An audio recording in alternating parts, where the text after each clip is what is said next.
First thing we have to do is thank Johnny Max for letting us have this here. We probably couldn't have it if it wasn't for him.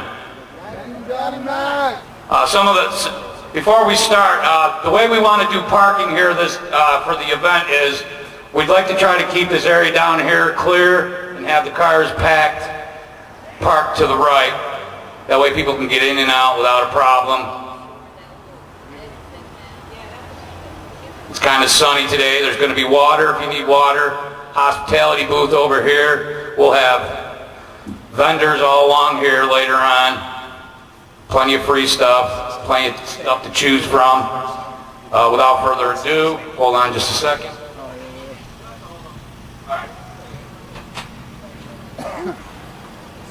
We'd like to welcome Dave Wallace, Lehigh Valley Libertarians.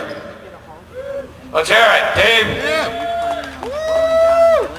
How are you? You guys? Yeah, I would love to. Welcome to Freedompalooza. Hope you stay cool. So I represent the Lehigh Valley Libertarians. We meet once a month. We have some cards down on the table that say you're not a slave. No one has a right to one moment of your time or your effort here on earth. Or anywhere else. Don't say here on earth. And our message, we're really more radicals for freedom. A libertarian sometimes sounds like a bunch of people intellectualizing about the minutiae of freedom.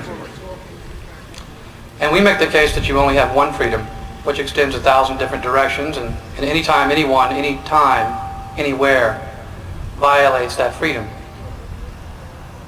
they violate all your freedoms. And I guess as we come together celebrating our freedom today, we're probably a little upset that the supreme joke of a court decided they can now tell you what to buy, that you have to do it. And since your money is a representation of your effort, they're saying they own that. Well, that's called slavery when you confiscate someone's effort. And we're probably a little concerned that half a year ago or so, they signed into law that they can basically abduct you as a citizen of America without due process, without regard for our sacred right to the presumption of innocence. So probably there's a lot I hear when libertarians talk to me or call me where they get distraught about. And they have good reason, I guess, to be upset because they, the people who are antagonistic to freedom, have the money, they have the military, they have the press,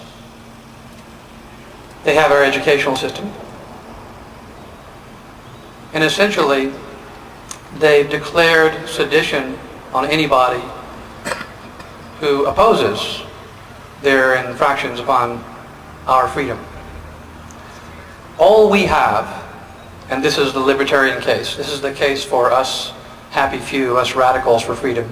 All we have is the advantage. That's all that we have. Because if you look back through the course of history, only a few people, it only took a few people to stand up and say, we are not slaves. And to stand up and be offended at the intrusion, even if it's a little bit, on their freedoms. It only took 300 people at Thermopylae to hold back the Persians. It only took a few people on Stirling Bridge when the Scots held the Brits. It only took 2 to 3% of the people in the American Revolution who were actively involved fighting barefoot in the snow to stand up against the greatest power on earth, and they won. It's because they had the moral case. They had the cause. So the fear that we should have isn't losing. There's no shame in fighting a fight, but there's shame in unwillingness to engage. The fear is that if we win, you didn't participate. So don't think of this as 1776. Think of it as 1766, when a happy few stood up, when Samuel Adams was a rabble-rouser, when these people were upset. That's you. You've had 50 years of people telling you what to think, 50 years of programming in your education, 50 years of the domination of the media, whitewashing from the American mind the song of freedom. And yet you're still here. That's because it's hard to beat that out of people. You can take it off their tongue, but it's hard to take it out of their hearts. And so you have to stand up and stand out. And I don't care if it's at work. Anywhere, anytime, someone says something that implies that you're a slave, or that they have a right to one moment of your time or your effort. Sometimes it's enough for you to say, I disagree, I don't agree. It's their job to make the case why they get to take your freedom. You don't have to be a silver-tongued devil in defending it. It's their job to tell you, because they're the ones that are acting upon you. They're the ones that are doing this to you. When we win, they get to keep their stuff. When we win, they get to abide in a spirit of tolerance. When they win, they get our stuff. And I'm a little bit disconcerted, and I'm sorry that Ron Paul wasn't the answer to everyone's prayers, but I'm a little disconcerted when people say, oh, if our guy doesn't win, then we lose. It's hopeless. Well, I can tell you, if that's the case, then it is hopeless. If you feel that way, you've already lost. Because what happens in an overrated little Pavlovian chicken feeder that we call a voting booth does not define whether we win or lose. It defines only whether the political system is corrupt. Because the quality of a civilization is not dependent upon the number of things that you can vote on, but the number of things that you can't vote on. You can't vote to confiscate someone's few cubic feet of flesh. You can't vote to bully people, tell them what to do, where to go.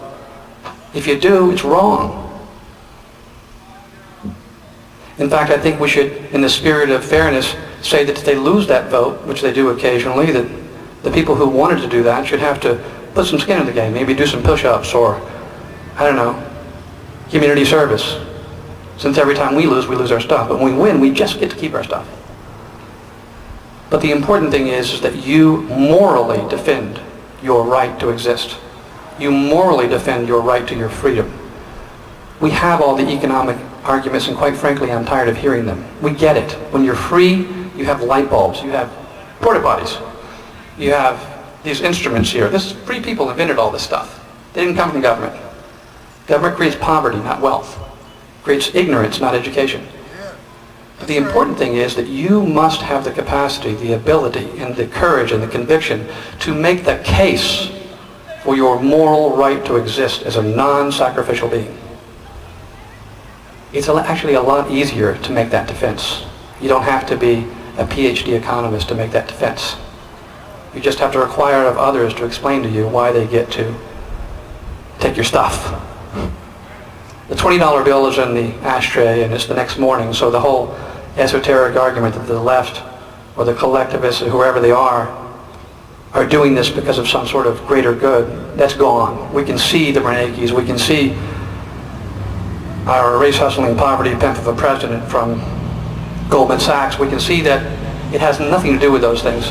They sort of don't even work hard to convince you of that. So Lehigh Valley Libertarians, anybody here is welcome to join. And even if you don't join, you're still our brothers and sisters if you stand up for freedom. And our encouragement for you is to stand up for your freedom. Thank you. Yeah, brother.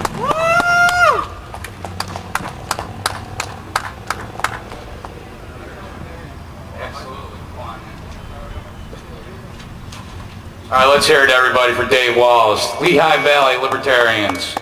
Great job, great speech. All right, as long as, just before we get the band up here, as long as we're voting out the last guy, as long as voting is voting out the last guy, and there's only two parties, so when you're voting out the last guy, the next guy is the other party, things can change. We need more than two parties. We need more than three parties. We need true liberty, true representative government in America, and we can't do that with just two parties. Where is the next band? Toots!